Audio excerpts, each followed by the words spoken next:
પ્રકરણ 6 ત્રિકોણ એનું થોડું પુનરાવર્તન કરી લઈએ.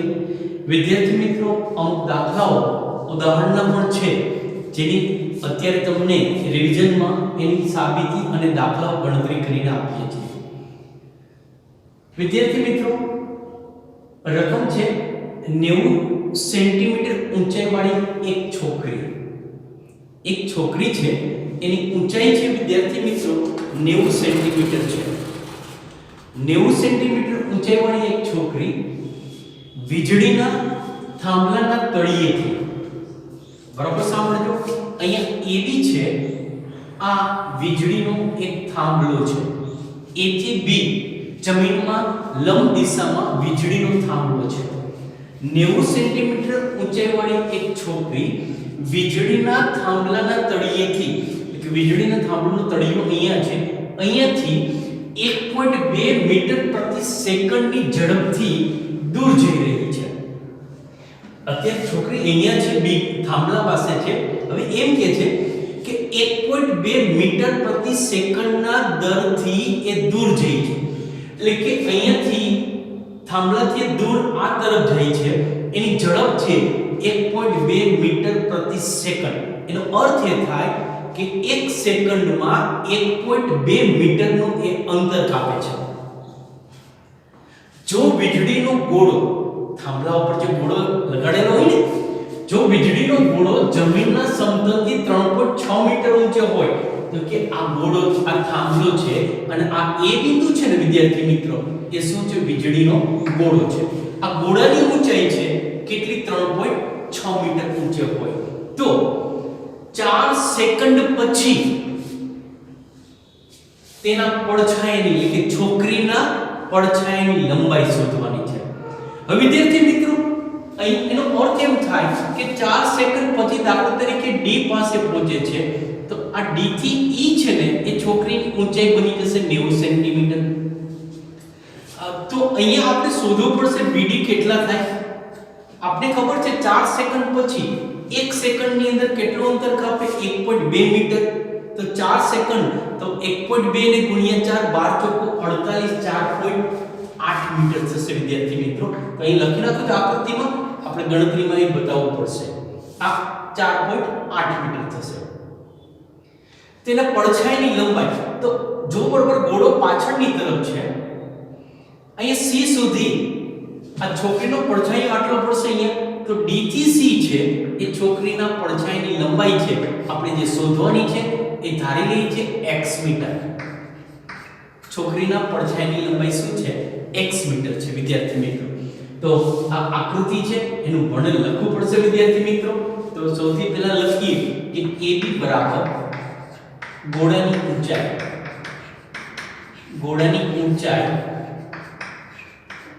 બરાબર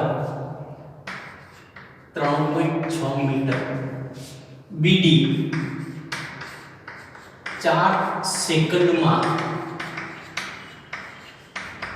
છોકરીએ કાપેલ અંતર બરાબર 4 સેકન્ડમાં, 1 સેકન્ડમાં કેટલું અંતર કાપે છે? 1.2. તો અંતર કેટલું છે? તો કે 1.2 એને ગુણ્યા 4 બરાબર 12 ચોક 48, 4.8 મીટર. ED છોકરીની ઊંચાઈ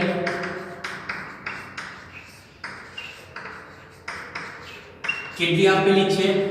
90 સેન્ટીમીટર. એને મીટરમાં ફેરવીએ, છેદમાં 100 એટલે કે 0.9 મીટર.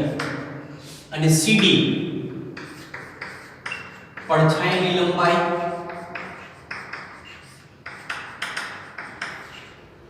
બરાબર x મીટર.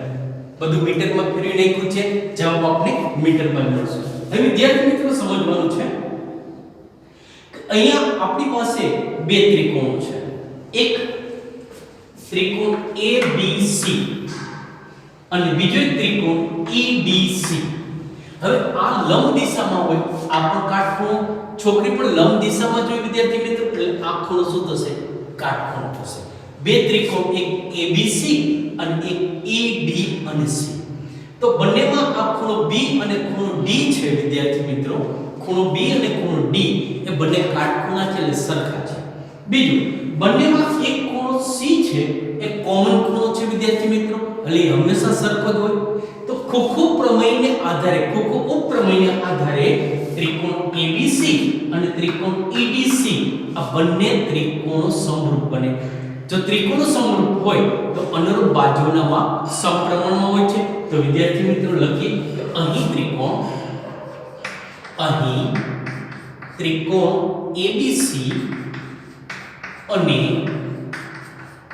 ત્રિકોણ ED અને C માં ખૂણો B બરાબર ખૂણો D, કારણ કે લખી કાટખૂણા, બંને ખૂણા કાટખૂણા છે માટે એ બંને હંમેશા સરખા જ હોય. એ પછી ખૂણો ACB બરાબર ખૂણો ECD, E C અને D, કારણ કે બંને એક જ ખૂણા છે. તો એક ત્રિકોણના બે ખૂણા બીજા ત્રિકોણના બે ખૂણા સાથે સમાન હોય તો એ બે ત્રિકોણો સમરૂપ બને. તો અહીંયા ત્રિકોણ ABC સમરૂપ ત્રિકોણ EDC થશે વિદ્યાર્થી મિત્રો. કારણની અંદર લખીએ ખોખો ઉપપ્રમેયને આધારે. હવે વિદ્યાર્થી મિત્રો આ બે ત્રિકોણો સમરૂપ બને છે, બરાબર. જો બે ત્રિકોણો સમરૂપ બને તો અનુરૂપ બાજુઓના માપ છે એ હંમેશા સમપ્રમાણમાં જ હોય. તો અહીં જો આની AB બાજુ, એની અનુરૂપ બાજુ કોણ થઈ જશે? ED. AB અને ED, તો AB એના છેદમાં ED બરાબર AB એના છેદમાં ED બરાબર. તો આની કઈ બાજુ આવે છે? BC. તો કે BC છેલ્લા બે એના છેદમાં DC, BC એના છેદમાં DC. વિદ્યાર્થી મિત્રો કિંમત મૂકી દઈએ. AB ની કિંમત 3.6 મીટર આપેલી છે, આ 3.6. ED અહીં જોઈ શકાય છે, ED 90 સેન્ટીમીટર, 0.9 મીટર આપણે કીધું તો 0.9 મીટર બરાબર. BC B થી C એટલે 4.8 વત્તા x થશે, એટલે કે x વત્તા 4.8 એના છેદમાં DC જે પડછાયાની લંબાઈ x. સાદુરૂપ આપો 9 ચોક 36 પોઈન્ટ ઉડી જશે એટલે 4 બરાબર x વત્તા 4.8 એના છેદમાં x. x છેદમાં છે, આ બાજુ ગુણાકાર થાય 4x બરાબર x વત્તા 4.8.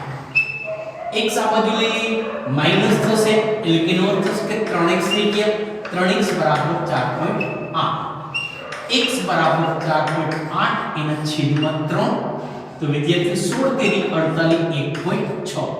તો x ની કિંમત કેટલી મળે છે? 1.6. x શું છે?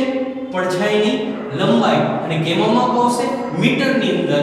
માટે પડછાયાની લંબાઈ 1.6 મીટર થશે.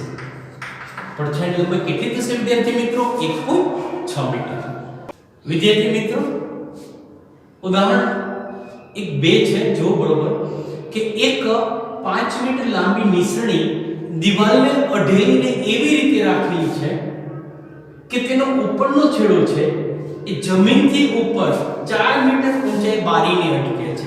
તો વિદ્યાર્થી મિત્રો જે આટલી સુધીની સિચ્યુએશન છે એ અહીં અમે લખી નાખી છે, આકૃતિ દોરી નાખી છે કે આ AC છે એ 5 મીટર, A થી C સુધીનું અંતર એ 5 મીટર લંબાઈની નિસરણી છે. નિસરણી છે દિવાલને અટકીને, તો આ દિવાલ છે અને એ છે ને એ કોઈ બારી હશે માની લઈએ છે. તો બારી સુધીની ઊંચાઈ આપણે કીધું છે 4 મીટર ઊંચી બારીને અટકે છે. તો આ રીતની સિચ્યુએશન છે.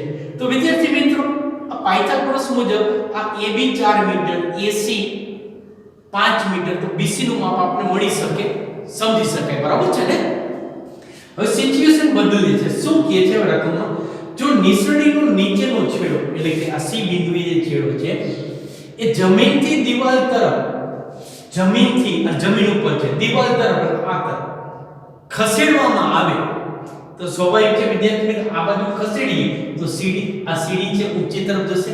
તો જો સામ દિવાલ તરફ 1.6 મીટર ખસેડવામાં આવે તો તેનો ઉપરનો છેડો એટલે કે આ છેડો એ પાસે અત્યારે જે છે ઉપરનો છેડો જમીન તરફ, ઉપરનો છેડો જમીન તરફ કેટલું અંતર કાપશે? બરાબર છે. તો આ છેડો છે આ ખસેડવામાં આવે તો ઉપર તરફ કેટલું અંતર કાપે? દાખલા તરીકે અહીંયા નવું એક નામ આપ કે ડી બિંદુ, આ ડી બિંદુ આપીએ છીએ. અહીંથી આ 1.6 મીટર છે ને એ ખસેડીએ છીએ. આપણે કીધું છે હવે આ સીડી છે, સી બિંદુ ક્યાં સુધી આવી ગયું? 1.6 મીટર. તો હવે અહીંયા આ સીડી ઉપર તરફ જશે, દાખલા તરીકે અહીંયા પહોંચી જાય છે. તો સીડીની સિચ્યુએશન હવે કંઈક આવી જશે બીજા રાઉન્ડમાં આ પ્રકાર. તો કે આ છેડો છે તો ઉપર તરફ કેટલો ખસે ને એ આપણે કહેવાનું છે. તો દાખલા તરીકે અહીંયા ઈ નામ આપી દઈએ આપણે. તો આ અંતર ઈ થી એ આપણે ખબર નથી x મીટર. એ ઉપર તરફ કેટલો જાય ને છેડો એ આપણે કહેવાનું છે તો x મીટર. તો વિદ્યાર્થી મિત્રો એ x મીટર તો જ મળી શકે આપણને, બરાબર, જો આપણે ED જાણતા હોય તો કે ED તો શું છે? તો કે CD ની લંબાઈ છે. તો ED આપણે જાણીએ છીએ 5 મીટર. આ 5 મીટર છે. બીજું BD નું માપ પણ આપણે જાણતા હોય તો કે BD નું માપ આપણે અત્યારે જાણતા નથી. જો BC મળી જાય તો એના ઉપરથી આપણને એમાંથી CD બાદ કરી નાખીએ તો મળી જશે. તો BC તો આપણે મળી શકે એમ છે કારણ કે ABC કાટકોણ ત્રિકોણ છે. તો એ માપ પણ મળી જશે. તો એનો અર્થ એમ થાય કે આ છેડો ઉપર તરફ કેટલો જશે એ x મીટર નું માપ આપણે મળી જશે. તો એક પછી એક સ્ટેપ લખતા જઈએ છે. અહીં સૌથી પહેલા આ જે મૂળ ત્રિકોણ હતો, આ મૂળ ત્રિકોણ છે વિદ્યાર્થી મિત્રો કે ત્રિકોણ ABC માં, ત્રિકોણ ABC માં ખૂણો B કાટખૂણો છે. માટે AB² વત્તા BC² પાયથાગોરસના નિયમ મુજબ બરાબર AC². AB² વત્તા BC² બરાબર AC². AB² ની કિંમત વિદ્યાર્થી મિત્રો આપણે મૂકી દઈએ. AB કેટલા છે? આ 4 એનું પર વત્તા BC 1.6 સોરી BC આપણે શોધવાના છે. આ BC² બરાબર AC ની કિંમત 5 છે, 5 એનો વર્ગ. સાદું રૂપ આપીએ 4 નો વર્ગ 16 વત્તા BC² બરાબર 5 નો વર્ગ કેટલો થશે વિદ્યાર્થી મિત્રો? 25. તો BC² બરાબર 25 માઈનસ 16. તો BC² બરાબર 25 માંથી 16 બાદ કરો તો 9. માટે BC બરાબર આપણે મળ્યું 3 મીટર.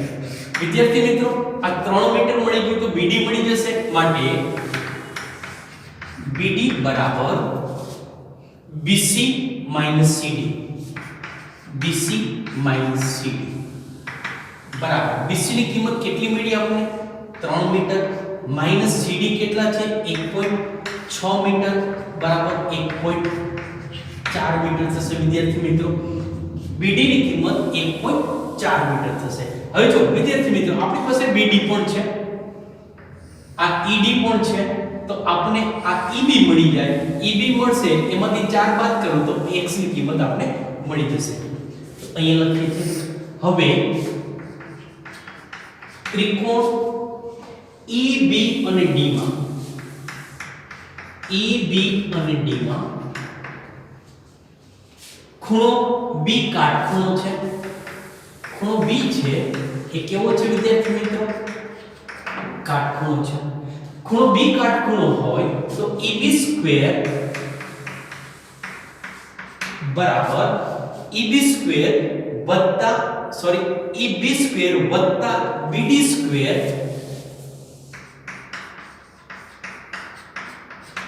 બરાબર ED². આ EB અત્યારે જાણતા નથી એમ રાખીએ કે EB શોધવા છે. EB² BD કેટલા મળ્યા? 1.4. તો 1.4 એનો વર્ગ. ED ની કિંમત 5 જ છે, આપણે ખબર છે 5 એનો વર્ગ. સાદુરૂપ આપીએ EB સ્ક્વેર 1.4 એનો વર્ગ, 14 નો વર્ગ 196, તો 1.96, 5 નો વર્ગ 25, માટે EB સ્ક્વેર બરાબર આ 25 માઈનસ 1.96. વિદ્યાર્થી મિત્રો 25 માંથી 1.96 વિદ્યાર્થી મિત્રો બાદ કરશો તો EB સ્ક્વેર બરાબર 23.04 થશે. 23.04. હવે 23.04 છે વિદ્યાર્થી મિત્રો, આપણે એનું વર્ગમૂળ કાઢવું પડે. તો કે EB વર્ગમૂળ કાઢતા આવડે છે તમને?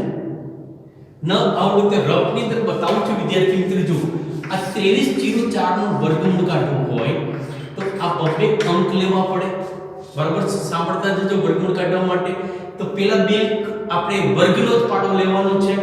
તો 4 ગુણ્યા 4 એટલે 16 થાય, 5 ગુણ્યા 5 એટલે 25 થાય, તો 4 ગુણ્યા 4 એટલે 16 થાય. 23 માંથી 16 બાદ કરો એટલે 4 ને 3 7 વધશે, ઉપરથી ઉતારો 0.4. અહીં 4 વડે ભાગ થયેલા એટલે 8. હવે અહીંયા વર્ગનો 81 82 ગુણ્યા 2, 83 ગુણ્યા 3, તો 88 ગુણ્યા 8 કરો તો 8 વડે ભાગ ચાલશે, પોઈન્ટ કરી નાખી તો 8 ગુણ્યા એટલે 64, 64 ને 6 70, 704. તો એનો અર્થ એમ થાય તો કે આ ભાગ છે ને એ એનું વર્ગમૂળ છે. તો અહીંયા વર્ગમૂળ કાઢીએ વિદ્યાર્થી મિત્રો, મેથડ સમજાવી છે. EB એનું વર્ગમૂળ 4.8 મીટર થશે. હવે આ EB ની કિંમત મેળવી વિદ્યાર્થી મિત્રો, આપણે કેની કિંમત શોધવાની છે? x ની. તો કે EB ઉપરથી આપણે x મળી જશે, 4 બાદ કરવા માટે AE, એટલે કે માટે EB એટલે શું? તો EB બરાબર EA વત્તા AB, પણ EB બરાબર EA અથવા AE વત્તા AB. તો EB ની કિંમત કેટલી મળી? 4.8. AE આપણે ધારેલું છે x, AB ની કિંમત 4 મીટર, માટે x બરાબર 0.8 મીટર. 0.8 મીટર એટલે કેટલા થશે? 80 સેન્ટીમીટર થશે. સેન્ટીમીટરમાં માપ જો શોધવાનું કીધું હોય તો એનો અર્થ એમ થાય વિદ્યાર્થી મિત્રો કે આ છેડો છે, ઉપરનો છેડો એ જમીન તરફ કેટલું અંતર કાપે જમીનથી દૂર? તો એ કેટલું અંતર કાપશે? 80 સેન્ટીમીટર જેટલું અંતર કાપશે.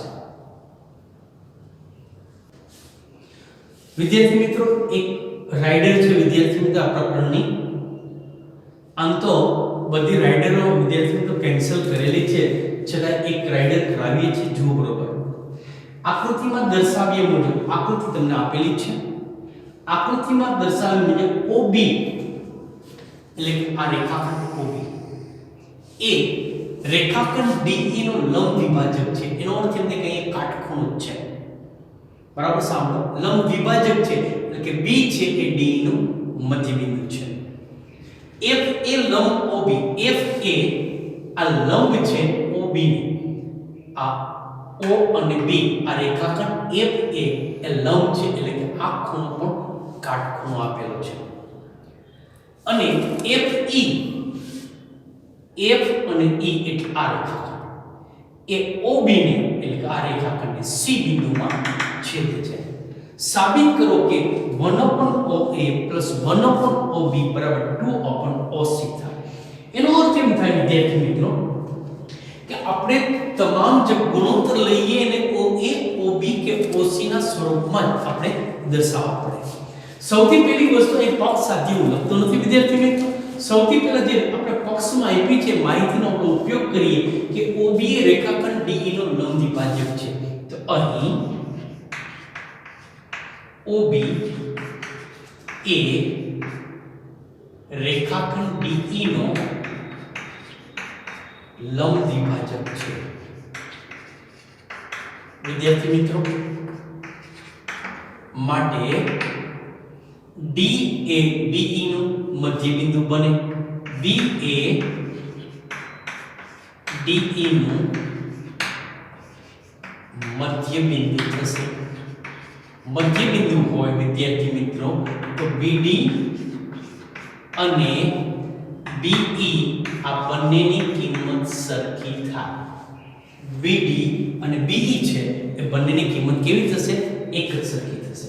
હવે વિદ્યાર્થી મિત્રો બે ત્રિકોણ આપણે એમાં સંગતતા માટે જોઈએ છે. હવે વિદ્યાર્થી મિત્રો એક ત્રિકોણ છે OFA આ ત્રિકોણ અને બીજો ત્રિકોણ OD અને B આ બીજો ત્રિકોણ. શા માટે? કે બંનેમાં એક ખૂણો કાટખૂણો છે ને એક ખૂણા કોમન છે. આ O ખૂણો છે ને એ બંનેમાં કોમન ખૂણો છે. એનો અર્થ એ થાય વિદ્યાર્થી મિત્રો કે બે ખૂણા સરખા થાય એટલે કે બંને ત્રિકોણો સમરૂપ હોય. તો એ લેતા જઈએ કે અહીં ત્રિકોણ જોતા જાઓ બરોબર. ત્રિકોણ DOB અને બીજો ત્રિકોણ FOA. ત્રિકોણ FOA અને બીજો ત્રિકોણ DOB માં DO અને B શું પરિણામ મળે છે? જોતા જઈએ. FOA માં ખૂણો A બરાબર ખૂણો B કાટખૂણા છે. કાટખૂણા છે વિદ્યાર્થી મિત્રો એટલે બંને ખૂણા કેવા હોય? સમાન જ હોય છે. બીજું ખૂણો FOA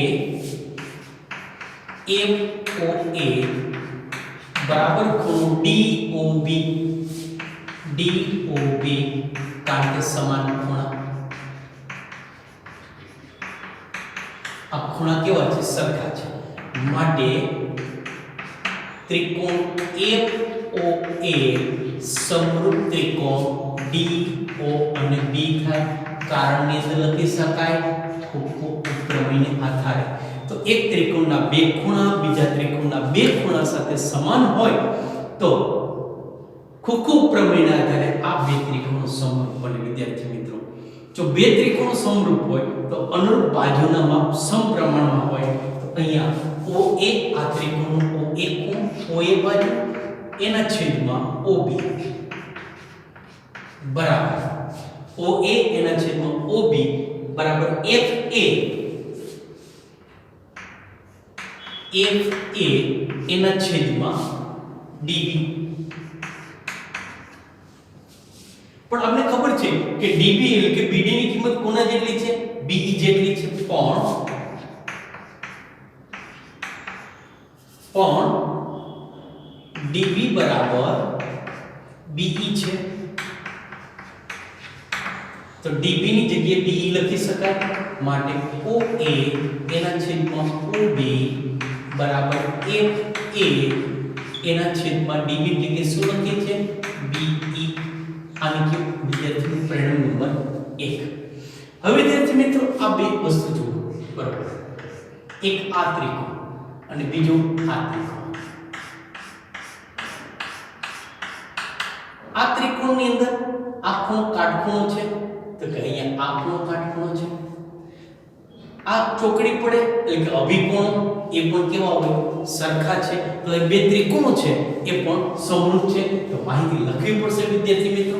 ત્રિકોણ FAC અને ત્રિકોણ EB અને C માં કયા પરિણામ મળે છે? જોતા જઈએ, સમજતા જઈએ કે FAC અને EBC માં કે ખૂણો A બરાબર ખૂણો B કારણ કે કાટખૂણા. ખૂણો FCA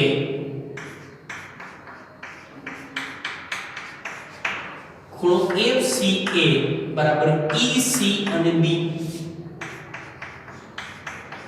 કારણ અભિકોણ છે. અહીંયા પણ બે ખૂણા કેવા બને છે? સમાન બને છે. તો ખૂબ પ્રમેય મુજબ ત્રિકોણ FAC સમરૂપ ત્રિકોણ EB અને C થશે. કારણને લખો જો ત્રિકોણ સમરૂપ હોય ફરી એક વખત વિદ્યાર્થી મિત્રો તો અનુરૂપ બાજુનામાં કેવો હોય સમપ્રમાણમાં હોય તો અનુરૂપ બાજુ કઈ કઈ થશે જો બરાબર તો કે અહીંયા FC એના છેદમાં CE બરાબર AF એના છેદમાં BC અને AC એના છેદમાં BC ત્રણ થાય એમાં આપણે જે જરૂર છે એ લખીએ તો કે AF એના છેદમાં BE FA પેલા બે છે એના છેદમાં BE બરાબર FA પેલા બે EB અથવા તો BE પેલા બે થશે બરાબર શું થશે તો કે AC બરાબર એના છેદમાં BC AC એના છેદમાં BC આને કયો વિદ્યાર્થી મિત્રો નંબર 2 1 અને 2 ઉપરથી શું લખી શકાય જો બરાબર કે અહીંયા છે OA ના છેદમાં OB બરાબર FA ના છેદમાં BE અહીંયા પરિણામ મેળવ્યું FA ના છેદમાં BE બરાબર AC ના છેદમાં BC તો પરિણામ 1 અને 2 ઉપરથી આપણે પરિણામ તારવીએ તો અહીં લખીએ માટે 1 અને 2 પરથી શું OA ના છેદમાં OB OA એના છેદમાં OB બરાબર શું છે FA ના છેદમાં BE અહીંયા FA ના છેદમાં BE બરાબર શું છે AC ના છેદમાં BC આ AC એના છેદમાં BC હવે વિદ્યાર્થી મિત્રો અહીંયા ડાબી બાજુ OA અને OB છે પણ જમણી બાજુ AC અને BC આપેલા છે એનો અર્થ એમ થાય કે AC અને BC ની આપણે કઈ જરૂર નથી આપણે OA OB અને OC ની જરૂર છે તો હવે આકૃતિની અંદર આપણે સૌથી પહેલા જોતા અહીં લખ્યું છે OA એના છેદમાં OB બરાબર હવે AC અહીં જો AC આ AC નું માપ છે હું એમ લખી શકું બરોબર જો કે OC માઈનસ OA આ OC માંથી OA બાદ કરું તો AC મળી જાય તો AC ની જગ્યાએ મારે લખવું પડશે OC માઈનસ OA કારણ કે હવે મારે એક દિશામાં જવું કે OA OB નું OC આવે એવા જ પરિણામ લખવાના છે તો AC નું મેં માપ લખ્યું શું તો કે OC માઈનસ OA ફેરવો જોઈએ કે OC માઈનસ OA એટલે AC મળી જાય એના છેદમાં BC છે વિદ્યાર્થી મિત્રો BC એટલે આટલો ભાગ BC તો BC માટે મને લખવું છે આટલું BC જ લખવું છે તો BC ને OC OA OB અને OC ના સ્વરૂપમાં લખવું હોય તો કે OB એમાંથી OC શું કરું બાદ કરું તો OB O થી B માઈનસ OC હવે ક્રોસ ગુણાકાર કરી નાખીએ વિદ્યાર્થી મિત્રો તો OA OA OA નો આની સાથે તો એને ગુણ્યા OB માઈનસ OA એને ગુણ્યા OC બરાબર OB એને ગુણ્યા OC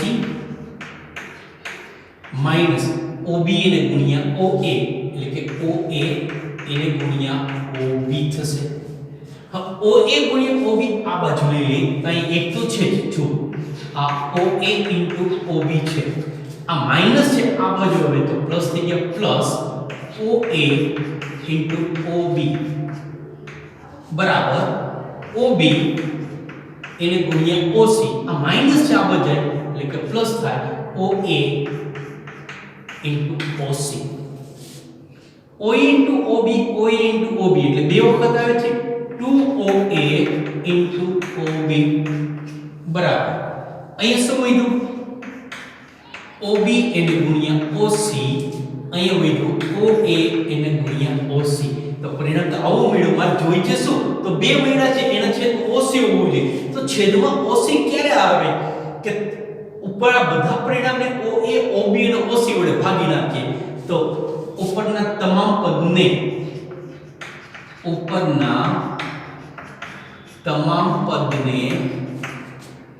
OA OB OC વડે ભાગતા હવે જો બધા વડે ભાગી નાખો તો આને 2 ના છેદમાં OA OB અને OC વડે ભાગી નાખો તો OA અને OB ઉડી જશે શું હશે 2 ના છેદમાં OC બરાબર આને OB એને ગુણ્યા OA એને ગુણ્યા OB ગુણ્યા OC વડે ભાગી નાખો તો OB ને OC ઉડી જશે છેદમાં માત્ર OA વધશે અંશમાં કંઈ નહીં બદલે 1 એના છેદમાં OA વત્તા આને પણ OA OB અને OC વડે ભાગી નાખો તો OA અને OC ઉડી જશે, છેદમાં માત્ર વધશે OB, એટલે કે 1 એના છેદમાં OB.